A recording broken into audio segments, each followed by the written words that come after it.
are you, my son? Hello mom, how are you? I am fine. I'm doing good. I hope you're attending your classes regularly. I do not want any complaints from the school. Yes mom, I am always regular in my classes. Okay, Kairav, I have to get on to my work now. Is there anything else you want to share? हाँ माँ, मुझे आपको यह बताना था कि कल मैंने एक सपना देखा. Why do you speak in Hindi, Kairav? I have always told you to converse in English. Remember that you are going to an English medium school. परंतु माँ, मेरे सपने में तो दादा दादी थे. अपने गांव की नदियाँ थी, झूला था और गांव के बच्चे बड़े मजे से खेल रहे थे. अब आप ही बताओ, इनमें से कौन अंग्रेजी में बात करता है? मैं मानता हूँ कि मैं अंग्रेजी मध्यम विद्यालय में पढ़ता हूँ. इसलिए क्या मैं हिंदी में देखे हुए सपने को अंग्रेजी में व्यक्त करना जरूरी है? हमारे विद्यालय में हमें बताया गया है कि हिंदी हमारा राष्ट्रीय भाषा है और इसे महत्व देना हमारा कर्तव्य है. धन्यवाद बेटा, जो तुमने आज मुझे एहसास करा दिया कि हमें हमारे कार्यालय में तरक्की के लिए अंग्रेजी भले ही काम आता है, परंतु अपने देश के विकास के लिए हमें हिंदी भाषा को सम्मान देना चाहिए. ठीक है माँ, धन्यवाद. मित्रों, तो आप भी करो हिंदी का मान, तभी बनेगी देश की शान. जय हिंद. बाकी एक लकड़हारा लकड़ी काटने जंगल में गया. आज मैं तालाब किनारे वाला पेड़ काटूंगा.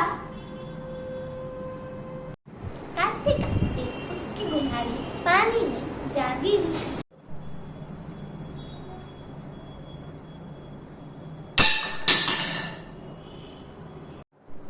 अरे, मेरे पास तो एक ही गुल्हारी थी, वो भी पानी में गिर गई.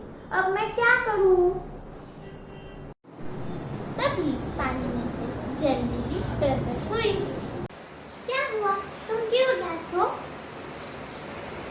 मेरी गुल्हारी पानी में गिर गई है. उसके बिना मैं लकड़ी नहीं काट सकता. जल देवी पानी में गई और बाहर एक सोने की गुल्हारी लेकर आई. तो ये देखो, क्या ये सोने की गुल्हारी तुम्हारी है? नहीं नहीं, ये मेरी गुल्हारी नहीं है. मेरी गुल्हारी सोने की नहीं थी. देवी फिर पानी में गई और बाहर एक चांदी की गुल्हारी लेकर आई. तो फिर क्या ये चांदी की गुल्हारी तुम्हारी है? नहीं, ये भी मेरी गुल्हारी नहीं है. मेरी गुल्हारी तो लोहे की थी. इस बार फिर देवी पानी में गई और एक पुरानी सी लोहे की गुल्हारी लेकर आई. तो यही है तुम्हारी गुल्हारी, है ना? हाँ, यही है मेरी गुल्हारी. आपका बहुत बहुत आभार. सोने और चांदी की गुल्हारी देखकर भी तुम लालच में नहीं आए. तुमने सत्य का साथ दिया. इसके कारण मैं तुम्हें सोने और चांदी की गुल्हारी भी भेंट में देना चाहूंगी. धन्यवाद आपका. एक भाषा है आशा, हर जिसका नाम हिंदी है. हिंदी केवल जुबान नहीं, देश के माथे के बिंदी है. नमस्ते, मेरा नाम आयजा है. आज हिंदी दिवस के शुभ अवसर पर आप सबको हार्दिक अभिनंदन और शुभकामनाएं देती हूँ. हिंदी हमारे दिल की भाषा है, जो कश्मीर से लेकर कन्याकुमारी, संसद से लेकर सड़कों और साहित्य से लेकर सिनेमा तक हर जगह संवाद का सबसे बड़ा पुल बनकर हमारे सामने आई है. 14 सितंबर 1949 को संविधान सभा ने निर्णय लिया था कि भारत की राजभाषा हिंदी ही होगी. इस निर्णय को महत्व देने के लिए और हिंदी के उपयोग को प्रचलित करने के लिए साल 1953 के उपरांत हर साल 14 सितंबर को हिंदी दिवस मनाया जाता है.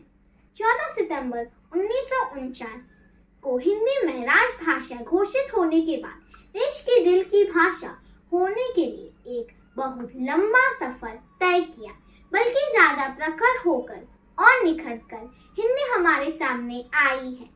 मैं जो आज कुछ भी हूँ, मुझे हिंदी ने बनाया है. हिंदी मेरी मातृभाषा है. हिंदी मेरा हमसाया है। तो आइए हिंदी बोले, हिंदी सीखे और हिंदी सिखाए। धन्यवाद। नमस्कार, मेरा नाम पर्व है और आज मैं आप सभी लोगों को हिंदी दिवस के शुभ महोत्सव पर किन्हीं दो पात्रों के बारे में बोलूंगा। राजा अकबर हमारे दिल्ली के पूर्व राजा और उनके दरबार के सबसे चतुर और होशियार मंत्री बीरबल। राजा अकबर हमेशा बीरबल से कोई ना कोई प्रश्न करते, पर बीरबल उनका जवाब देता और उन्हें साबित भी करता। बीरबल ने बहुत सी समस्याओं का हल निकाला है। धन्यवाद। नमस्ते, मैं अंशुमन राय एनएल डालमिया का 5वीं कक्षा का छात्र हूँ और आज मैं आपको एक आत्मकथा सुनाना चाहता हूँ। किताब की आत्मकथा। मैं एक किताब हूँ और यह मेरी आत्मकथा है। मुझ में बहुत ज्ञान है और बहुत सारी कहानियाँ हैं। मुझे पढ़कर लोगों को बहुत आनंद मिलता है, बहुत सारा ज्ञान भी मिलता है। मैं आज छापाखाने से छप के आया हूँ। मुझे बहुत अच्छी महक आती है। मुझे एक बक्से में बंद कर दिया। मुझे लग रहा है कि मैं एक दुकान में जा रहा हूँ। अरे हाँ, मैं तो एक दुकान में आ गया, पुस्तक की दुकान में। पर यह दुकान तो एक मॉल के अंदर है। मुझे खिड़की के पास प्रदर्शित किया गया। मैं बहुत सारे लोगों को देखता, आते जाते, खरीद के जाते, पर कोई मेरी दुकान में नहीं आता, कोई मेरे को नहीं पढ़ता। एक दिन एक बुजुर्ग आदमी आए, कंधे पे झोला लेके आए। उन्होंने मुझे और कई अन्य किताबों को ले गए। मैं खुश हुआ, कोई तो मेरे को पढ़ेगा। पर ये क्या, मुझे तो एक पुस्तकालय में रख दिया। यहाँ भी मुझे प्रदर्शित किया गया। कोई मुझे नहीं पढ़ता, कोई मेरे को खोल के भी नहीं देखता। एक दिन कोई जरूर आएगा, कोई मेरे को खोल के पढ़ेगा। उस दिन मेरा जीवन सफल हो जाएगा। धन्यवाद। नमस्ते, मेरा नाम आन्या है। आज मैं हिंदी दिवस के शुभ अवसर पर एक हिंदी कहानी पर मोनो एक्ट प्रस्तुत करने जा रही हूँ। कहानी का नाम है दूध वाली का सपना।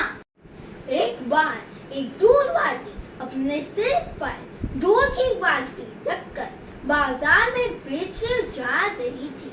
रास्ते में वह सोचने लगी कि दूध बेचकर जो पैसे मिलेंगे मैं उसका क्या करूंगी। वह सोचने लगी, मैं इस पैसे से मुर्गियां खरीदूंगी जो रोज सुबह मुझे अंडे देंगे, जो मैं बाजार में बेचूंगी। उस पैसे से मैं अपने लिए एक सुंदर सा और टोपी खरीदूंगी। जब मैं उसे पहनकर बाजार जाऊंगी तब लड़के मेरे पास आएंगे, मुझसे बात करेंगे और यह देखकर दूसरी लड़कियां जलन महसूस करेंगी और मैं उनको देखकर अपना सिर इतना ऊंचा उठाऊंगी। यह कहते कहते उसने अपना सिर ऊपर उठाया और उसकी बाल्टी दूध नीचे जा गिरी। सारा दूध बह गया। तब वो वापस घर आई और अपनी माँ को सारा किस्सा सुनाया। उसने तो दूध गिराया ही, साथ ही अपना सपना भी तोड़ दिया। इस कहानी से शिक्षा मिलती है कि सपने पूरे करने के लिए उन पर काम करना पड़ता है। धन्यवाद। नमस्ते, मेरा नाम है इनाया परवेज बिमारी।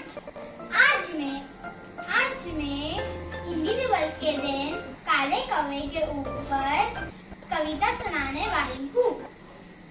काला काला मेरा अंग, कोयले जैसा मेरा रंग, पक्षियों में सबसे चतुर, खाने के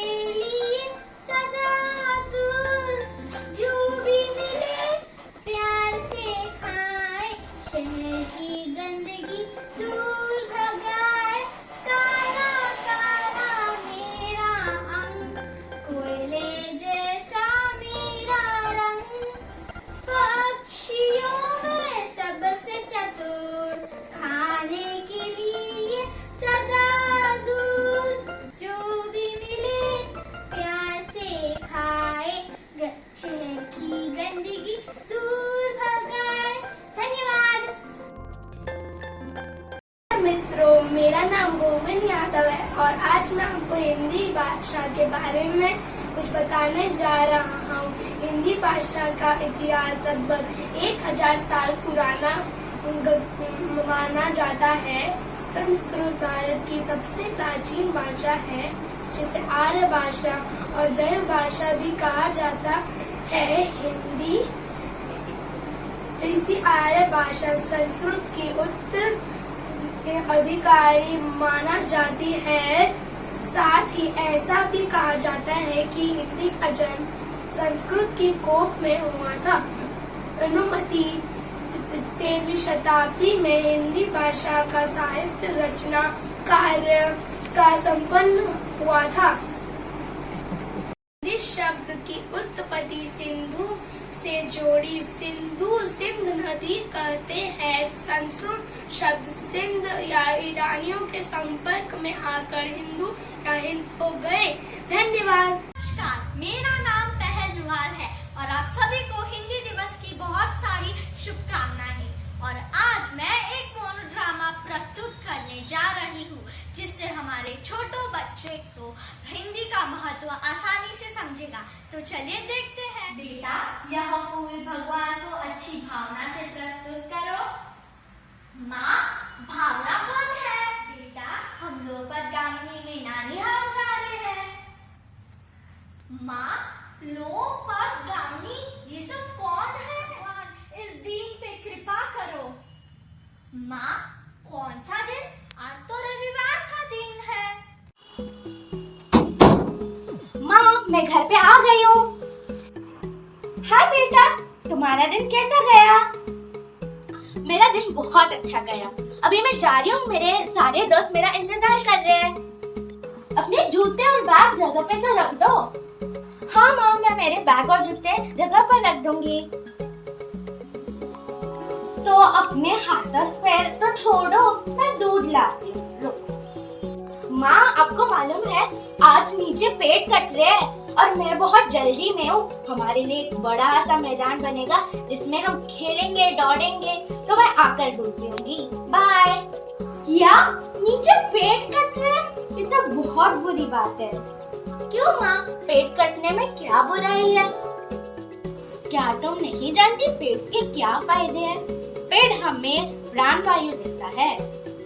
माँ, पेड़ तो ऑक्सीजन देते हैं। ये तो मैं कक्षा 3 में पढ़ चुकी हूँ। क्या तुम्हें नहीं मालूम? पेड़ प्रदूषित हवा को साफ कर देता है और हमें फल और फूल देता है। ये भी मैं जानती हूँ माँ। अगर पेड़ धरती पे ना हो तो बारिश नहीं होगी। बारिश नहीं होगी तो पृथ्वी के सारे जीव नष्ट हो जाएंगे। क्या मैं भी नष्ट हो जाऊंगी माँ? पेड़ है तो जीवन है। अगर जीना चाहते हो तो पेड़ को बचाना होगा। ये तो मैंने कभी सोचा ही नहीं है। तो जल्दी नीचे जाके उन अंकल को मना करो। तो माँ, मैं जल्दी से नीचे जाके मेरे दोस्तों और अंकल को पेड़ काटने के लिए मना करती हूँ। तो मैं जल्दी जाती हूँ माँ। तो हमें पर्यावरण को बचाने के लिए पेड़ लगाने पड़ेंगे और प्लास्टिक को मना करना पड़ेगा। तो दोस्तों, हमें पेड़ नहीं काटने चाहिए। पेड़ हमारे लिए एक वरदान है। तो हम साल में एक पेड़ तो लगा ही सकते हैं हमारी धरती माँ के लिए। धन्यवाद। बकरी का वजन। यह बीरबल कहाँ है? वह अब तक आया क्यों नहीं? आपको तो पता ही है, बीरबल जी बहुत देर से आते हैं। वह तो आपके पसंदीदा होने का फायदा उठा रहे हैं। बीरबल कितना देर करता है? वह तो अक्सर मेरे को इंतजार करवाता है। मैं तो उसको सबक सिखाकर ही रहूंगा। सेनापति, एक बकरी और उसका वजन कर लेके आओ। जो हुकुम मेरे बादशाह। शहंशाह सलामत रहे। इतनी देर से आने के लिए मैं माफी चाहता हूँ। वजन कर लिया क्या इसका? हाँ हुजूर। मैं यह बकरी तुम्हें 1 महीना के लिए तोहफे में दे रहा हूँ। इसका वजन ना तो बढ़ना चाहिए ना कम होना चाहिए। अगर इसका वजन बढ़ा या कम हुआ तो तुम्हें इस स्थान से निकाला जाएगा। जैसी आपकी मर्जी बादशाह। 1 महीने के बाद शहंशाह सलामत रहे। महीना बाद भी इसका वजन ना तो बढ़ा है ना तो कम हुआ है। ऐसा कैसा हो सकता है? सेनापति, इस बकरी का वजन करो। जो हुकुम मेरे बादशाह। बादशाह, इसका वजन तो उतना ही है जितना वह 1 महीना पहला था। ये तो असंभव है। ये कैसा हो सकता है? बीरबल, जरा बताओ तुमने ये कैसे किया? ये तो बहुत आसान है हुजूर। मैं तो सवेरे में किसी स्वादिष्ट खाने खिलाए और रात में किसी भूखे शेर के पिंजरे में बांध दिया। जो भी यह खाता वह धारते शेर के सामने सब कुछ हजम हो जाता। इसीलिए 1 महीने के बाद भी इसका वजन ना तो बढ़ा ना तो कम हुआ। हा हा हा हा हा हा हा। धन्यवाद। मैं भारत की राजभाषा हिंदी हूँ। भारत माता के ललाट पर चमचम करती बिंदी हूँ। बड़ों के लिए आदर, छोटों के लिए प्यार हूँ। हिंद की धड़कन और उसकी शान हूँ। माना अंग्रेजी पूरी दुनिया को है चढ़ाती, पर मैं भी पूरी दुनिया पर प्रसिद्धि पाती।